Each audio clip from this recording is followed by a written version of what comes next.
The bell above the diner door jingled just as Emma wiped the counter for the third time, pretending she wasn't counting the coins in her apron pocket. Rent was due. Her daughter needed new shoes. And tips had been thin all week. That's when she noticed him. An elderly man sitting alone in the corner booth, shoulders hunched, hands trembling slightly as he studied the menu like it held a difficult decision.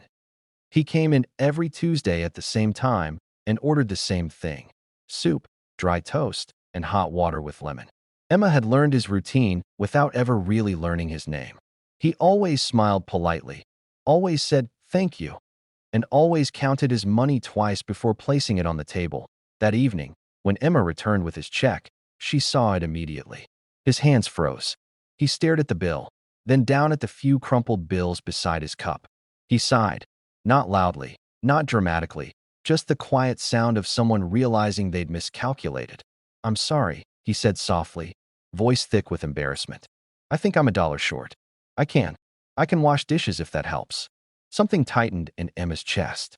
She thought of her own father, gone too soon, and the way pride can weigh heavier than hunger. Without thinking, before doubt could talk her out of it, she picked up the check. "It's on me tonight," she said with a gentle smile. "Happens to the best of us." The man's eyes lifted, glassy and surprised. "That's very kind of you," he said. "You didn't have to." Emma shrugged, forcing a lightness she didn't fully feel. "Kindness still matters," she said, the words slipping out naturally. Like a truth she needed to hear herself, he nodded slowly, as if committing the moment to memory. When he left, he paused at the door, turned back, and gave her a look she couldn't quite read, gratitude mixed with something deeper. Then he was gone. Emma didn't think much of it the next morning as she rushed to get her daughter to school before her shift. Life didn't pause for small good deeds. Bills didn't disappear because of kindness. Or so she believed. Just before noon, a man in a tailored suit walked into the diner. He looked wildly out of place. Polished shoes, crisp tie, eyes scanning the room with intention. He approached the counter and asked for Emma by name.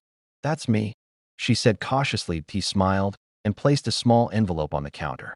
Inside was a simple brass key. "This was left for you," he said. "From Mr. Harris." Emma's heart skipped. "The older gentleman? From yesterday?" "Yes," the lawyer replied. "He wanted you to have this. And he asked me to say thank you for treating him like he mattered." Confused, Emma turned the key over in her palm. "What's it for?" The lawyer gestured toward the window. Across the street sat a modest building with a faded sign. "That's his old bookstore. He's been quietly closing things down for a while. No family, no one to leave it to. He decided yesterday that kindness should inherit something too." Emma's breath caught. The bookstore, rent-free, fully owned. A chance. A future she hadn't dared imagine. "He passed peacefully last night," the lawyer added gently. "But he was smiling when he spoke of you." Tears welled in Emma's eyes as the weight of it all settled in.